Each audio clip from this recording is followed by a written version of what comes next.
أعوذ بالله من الشيطان الرجيم بسم الله الرحمن الرحيم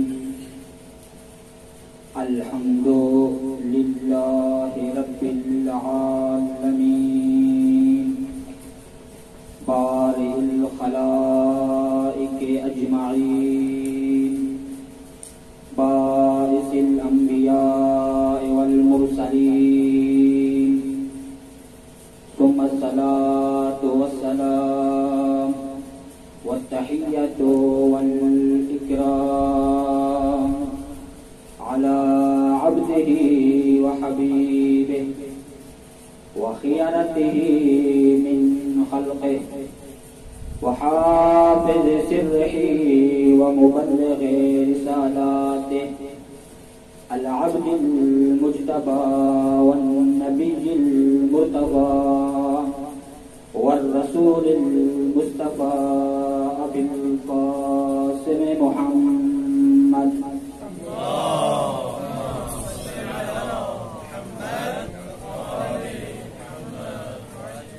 وآل بيته الأطيبين الأطهرين الأكرمين المعصومين المظلومين الذين أذهب الله عنهم الرجس وطهرهم تطهيرا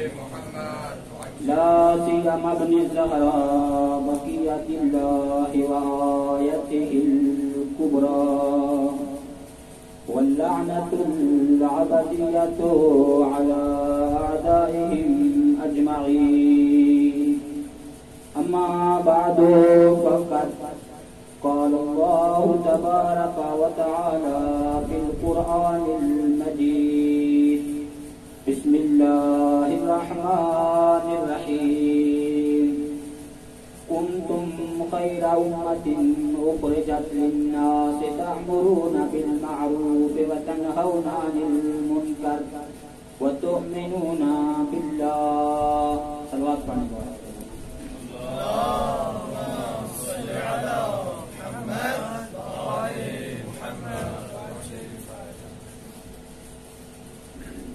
ماہ محرم کی پہلی ہے آج.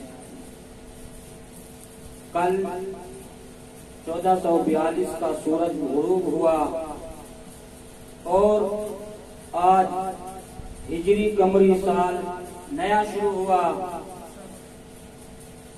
ہر قوم اپنے نئے سال کا آغاز خوشیاں منا کر کرتی ہے, چراغاں کرتی ہے, جشن مناتی ہے.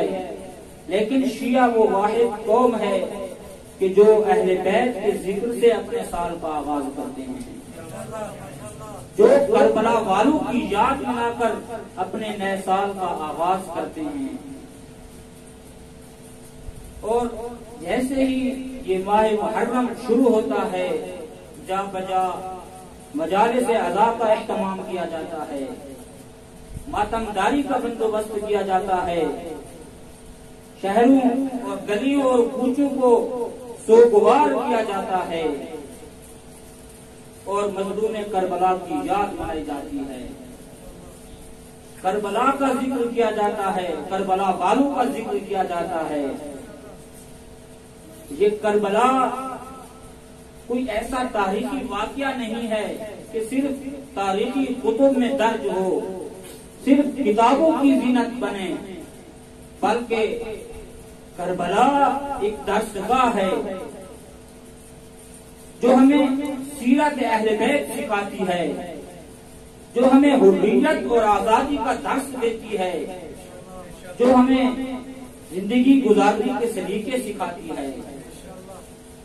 اور یہ کربلا اور یہ غم عاشور جس طرح ہمارے بزرگوں نے, ہمارے علماء نے اس درسگاہ کو ہم تک پہنچایا ہے, اب یہ ہماری ذمہ داری ہے, یہ ہمارا وظیفہ ہے کہ آنے والی نسلوں تک اس اہم مشن کو, اس درسگاہ کو صحیح و سالم پہنچانا ہے. ابتدائے کلام میں نے قرآن مجید کی سورہ آل عمران سے 110ویں آیت کے ایک حصے کا پڑھنے کا شرف حاصل کیا کہ جس میں اللہ عز و جل فرماتا ہے کنتم خیر امت، کہ تم بہترین امت ہو، اخرجت للناس، کہ جنہیں لوگوں کے لیے پیدا کیا گیا، تأمرون بالمعروف وتنہون عن المنکر، تم اچھائیوں کا حکم دیتے ہو اور برائیوں سے روکتے ہو، وتؤمنون باللہ، اور خداوند متعال پر ایمان لاتے ہو۔ امر بالمعروف اور نہی عن المنکر کے عظیم فریضے کو انجام دینے کے لیے خداوند متعال نے تمام امتوں سے اس امت کو افضل اور بہترین قرار دیا، اور امت محمدی میں کربلا والوں سے بہتر کون ہو سکتا ہے کہ جنہوں نے اس امر بالمعروف اور نہی عن المنکر کی خاطر اپنی جانوں کے نذرانے پیش کیے،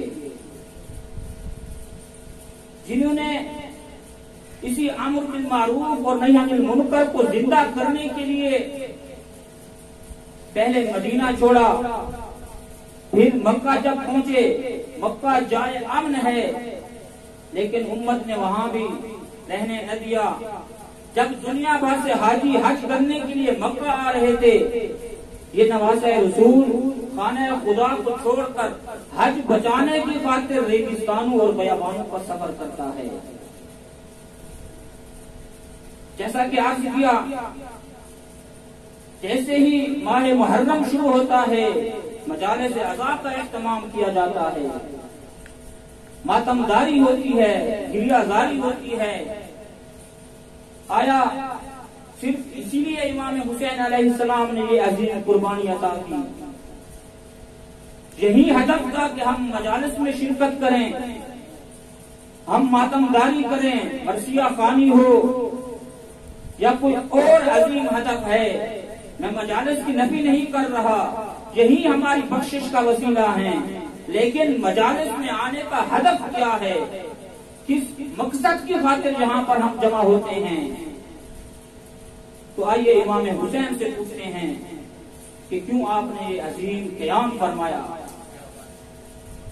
جب مدینہ چھوڑ رہے تھے تو اپنے بھائی محمد حنفیہ کو ایک وصیت لکھتے ہیں، اللہ عز و جل کی وحدانیت اور ربوبیت کی گواہی کے بعد، رسول کی رسالت و نبوت کی گواہی کے بعد، امام حسین علیہ السلام لکھتے ہیں انی لم اخرج عاشرا ولا بطرا ولا مفسدا ولا ظالما، میں نہ کسی شر و فساد کی خاطر، نہ فتنہ برپا کرنے کی خاطر مدینہ چھوڑ رہا ہوں، بلکہ انما خرجت لطلب الاصلاح فی امت جدی، میں جو مدینہ چھوڑ رہا ہوں یہ طلب الاصلاح فی امت جدی، میں چاہتا ہوں کہ امت کی اصلاح کروں، اصلاح امت کے لیے میں نکلا ہوں۔ یوں نہیں فرمایا کہ میں یزید کی اصلاح کے لیے نکلا ہوں، میں کسی ایک شخص یا ایک فرد کی اصلاح کے لیے نکلا ہوں، فرمایا اصلاح امت کے لیے میں نکل رہا ہوں، کیونکہ امت میں بگاڑ آ رہا تھا، امت فاسد ہو رہی تھی، امت ایک ایسے فاجر اور فاسق شخص کو جانشین پیغمبر قبول کرنے پر تلی تھی، ایک شرابی شخص کو مسند خلافت پر قبول کرنے پر تلی تھی۔ تو امام حسین نے فرمایا میں اصلاح امت کے لیے نکل رہا ہوں، اور یہ کیسے اصلاح امت کی؟ خود آگے فرماتے ہیں اريد ان امر بالمعروف وانهى عن المنکر، میں یہ چاہتا ہوں کہ اچھائی کا حکم دوں اور برائی سے روکوں، میں یہ چاہتا ہوں کہ امر بالمعروف اور نہی عن المنکر کے ذریعے امت کی اصلاح کروں۔ امر بالمعروف اور نہی عن المنکر ایک ایسا ہدف ہے قیام حسینی کا کہ جو خود امام حسین کے کلمات میں ہمیں ملتا ہے، جو امام حسین علیہ السلام کے اصحاب کی زبانی ہمیں ملتا ہے۔ آج بھی مومنین اس چیز کی گواہی دیتے ہیں، جیسا کہ ابھی عرض کیا کہ وصیت میں امام فرماتے ہیں اريد ان اامر بالمعروف وانهى عن المنکر، میں یہ چاہتا ہوں کہ امر بالمعروف کروں اور نہی عن المنکر کروں، اسی طرح امام حسین کے بہادر سفیر جناب مسلم ابن عقیل جب تنہا جنگ کرنے کے بعد گرفتار ہوتے ہیں، دربار میں جب حاضر ہوتے ہیں، عبید اللہ ابن زیاد جناب مسلم کو مخاطب ہو کے کہتا ہے میں نے سنا ہے کہ آپ فتنہ اور فساد کی خاطر کوفہ آئے ہو، تم مسلمانوں میں اختلاف پیدا کرنے کے لیے کوفہ آئے ہو۔ تو جناب مسلم فرماتے مال ھذا اتیتو، ہم کسی فتنہ اور فساد کی خاطر نہیں آئے، ولکنکم اظہرتم المنکر ودفنتم المعروف، تم نے برائیوں کو پھیلا دیا ہے، تم نے منکرات کو آشکار کر دیا ہے، وَدُفِنْتُمُ الْمَعْرُوفِ، اور اچھائیوں کو دفن کر دیا ہے، اچھائیوں کو بھلا دیا ہے، وَآتَيْنَاهُمْ، ہمارے آنے کا ہدف کیا ہے۔ یہاں پر جناب مسلم ابن عقیل قیام حسینی کا ہدف بیان فرماتے ہیں وَآتَيْنَاهُمْ لِنَعْمُرَ بِالْمَعْرُوفِ وَنَنْهَى عَنِ الْمُنْكَرِ، ہم اس لیے آئے ہیں کہ امر بالمعروف کریں اور نہی عن المنکر کریں۔ محمد صلوات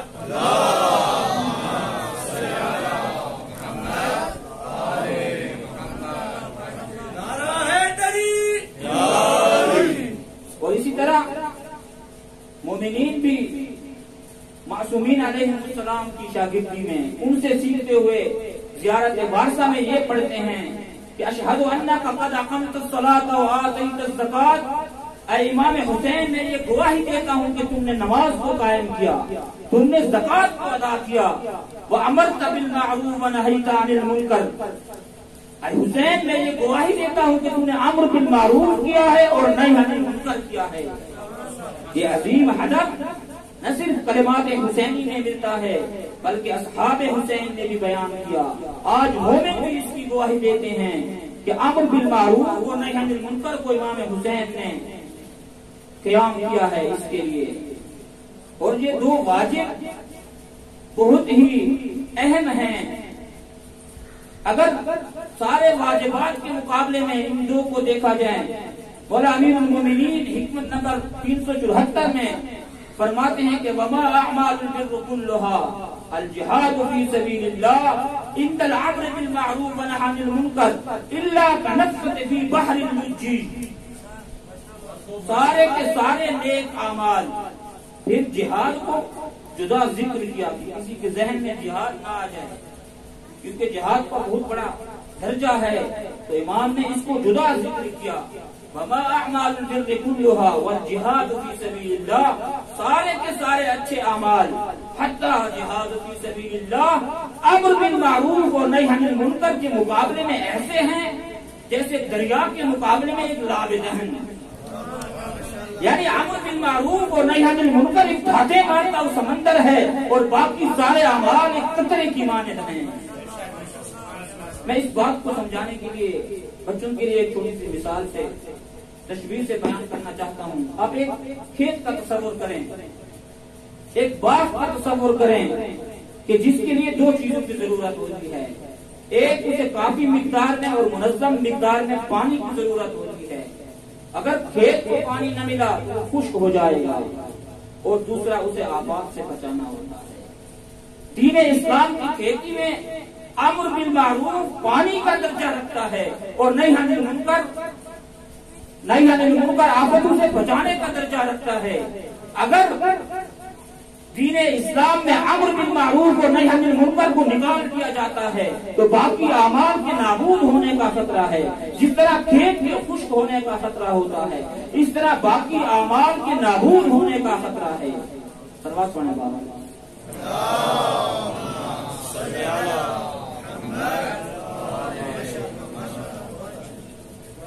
امر بالمعروف اور نہی عن المنکر کی شرائط ہیں، اس کے مقدمات ہیں، اس کے مراحل ہیں۔ میں وقت کو مد نظر رکھتا ہوا صرف مراحل بیان کرتا ہوں۔ امر بالمعروف اور نہی عن المنکر کا پہلا مرحلہ قلبی ہے کہ انسان اچھائیوں سے محبت کرے اور برائیوں سے نفرت کرے۔ اگر کہیں اچھا کام ہوتا دیکھے تو دل میں خوش ہو جائے، اور اگر کہیں برائی ہوتے دیکھے، کوئی گناہ ہوتے دیکھے تو دل میں اس سے نفرت آئے۔ دوسرا مرحلہ لسانی ہے، زبان پر لانا ہوتا ہے جس طرح قلبی تنفر اور محبت ہوتا ہے، اسی طرح اگر اچھے کام کو ہوتا دیکھے تو زبان پر اس کی تعریف کرے، اور اگر کہیں برائی ہوتے دیکھے، کہیں گناہ ہوتے دیکھے تو زبان پر اس کو منع کرنا ہوتا ہے۔ اور تیسرا مرحلہ ہے مرحلہ عملی، کہ اس میں انسان عملاً امر بالمعروف اور نہی عن المنکر کرتا ہے۔ امام حسین علیہ السلام نے یہ تینوں مرحلوں پر عمل کیا۔ پہلے دل سے اس حکومت پر راضی نہیں تھے، اور دوسرا مرحلہ لسانی مرحلے میں امام حسین نے جا بجا امر بالمعروف اور نہی عن المنکر کیا ہے۔ دربار ولید سے لے کر عصر عاشور تک امام نے زبان سے امر بالمعروف اور نہی عن المنکر کیا ہے۔ اور تیسرا مرحلہ عملی ہے، کہ جس کی خاطر امام حسین علیہ السلام نے 28 رجب کو نانے کا شہر چھوڑا۔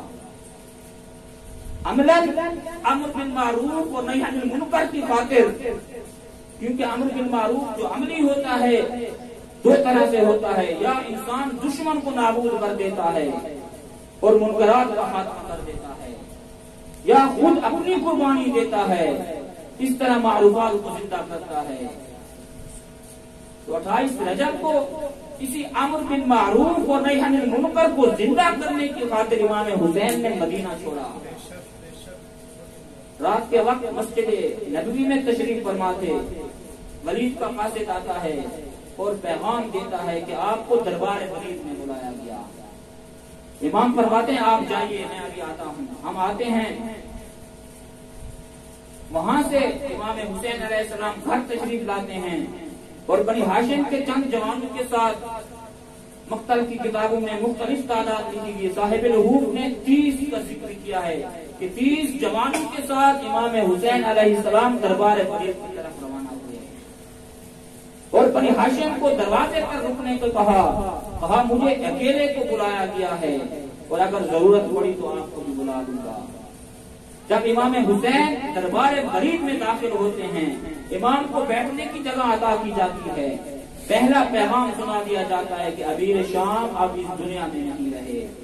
تو امام حسین نے کلمہ استرجاع کی تلاوت فرمایا انا للہ و انا الیہ راجعون۔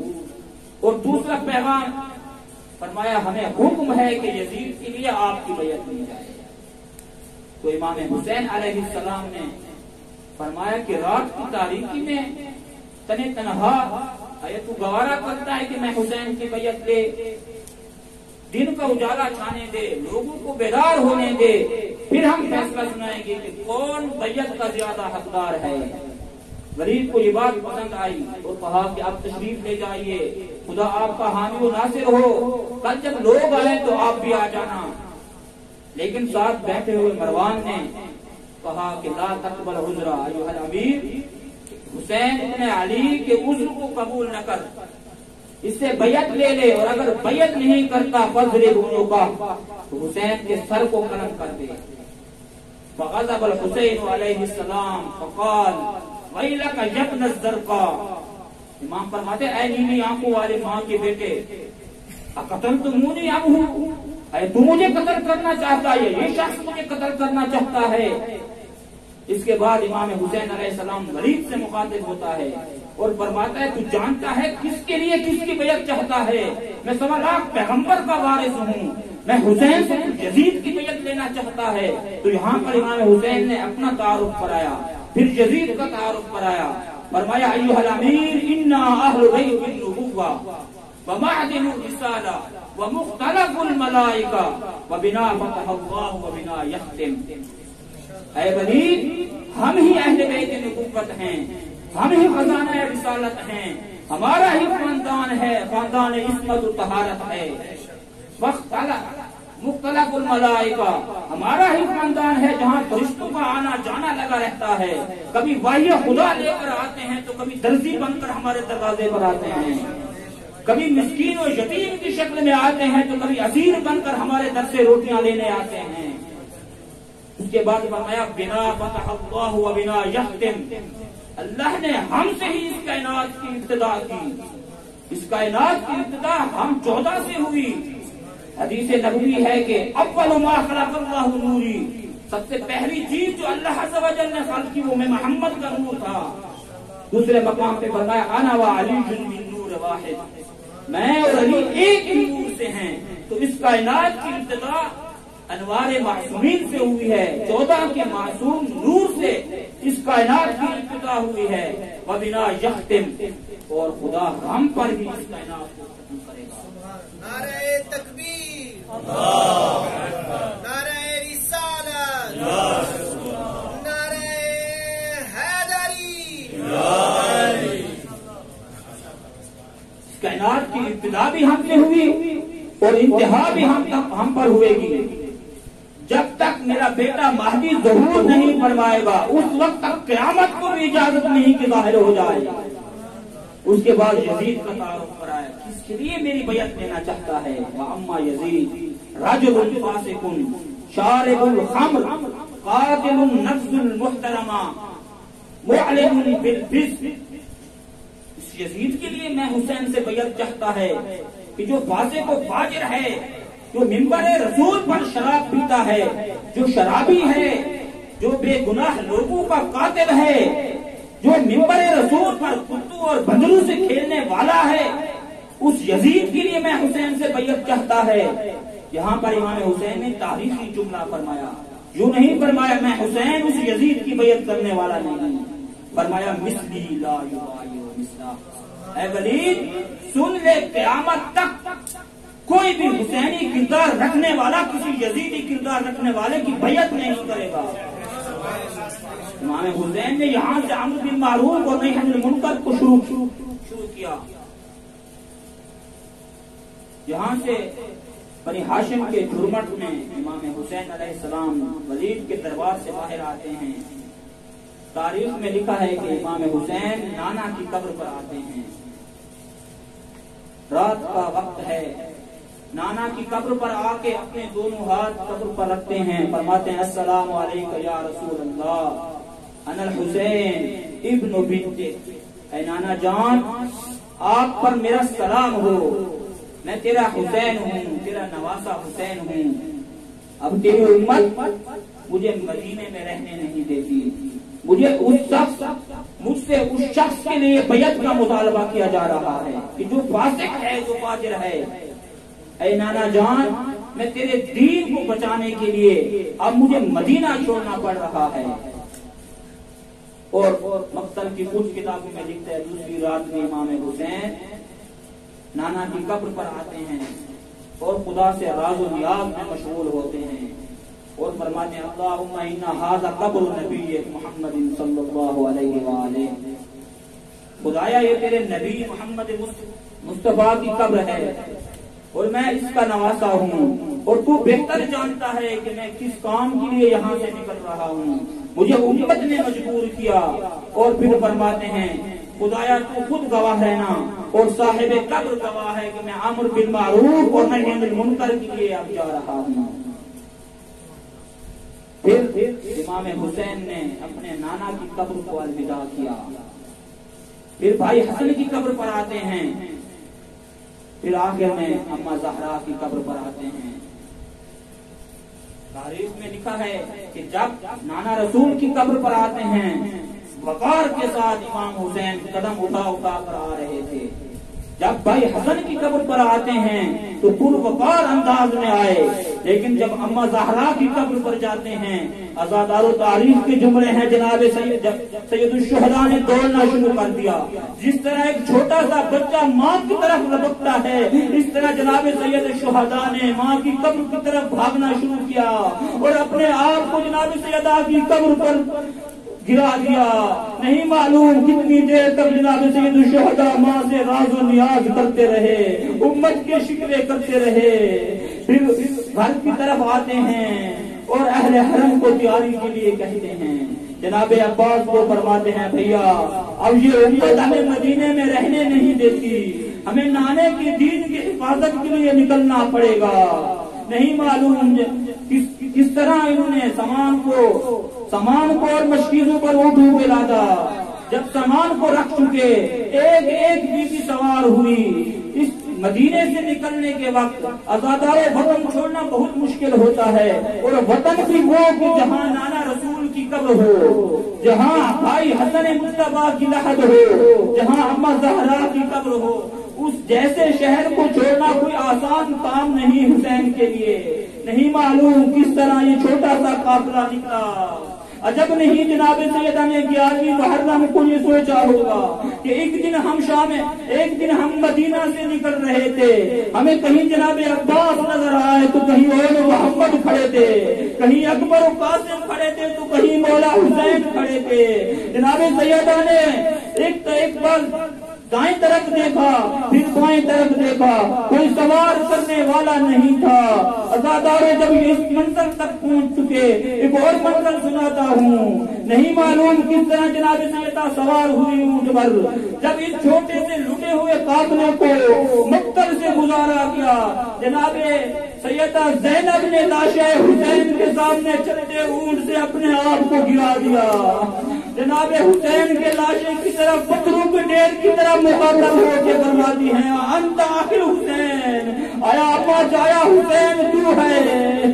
اس کے بعد جناب سیدہ نے سب سے پہلی مجلس پڑھی، امام حسین کی شہادت کے بعد سب سے پہلی مجلس مقتل حسین میں کھڑ کے پڑھی، مدینہ کی طرف رخ کیا، فرمایا واہ محمد صلی علیہ ملیک السماء، اے نانا جانا آپ پر تو آسمانوں کے فرشتے سلام کرتے ہیں، ہذا حسین، یہ تیرا حسین ہے، وہی حسین کے جسے مہر نبوت پر مدینے کی گلیوں میں پھراتے تھے، وہی حسین کے جس کے لیے خطبے روک دیا کرتا تھا، ہذا حسین، حالت کیا ہے تیری امت نے، حال کیا کیا، مرمل بالدماء، جو خاک و خون میں گرفتار ہے، وہ منقطع الاعضاء، جس کے لاشیں کو بوال کر دیا گیا، وہ بنات کا سبایا، اور یہ تیری بیویاں ہیں، یہ تیری بیٹیاں ہیں جنہیں اسیر کیا گیا، وَسَيَعْلَمُ الَّذِينَ ظَلَمُوا وَأَيَّ مُنقَلَبٍ يَنقَلِبُونَ۔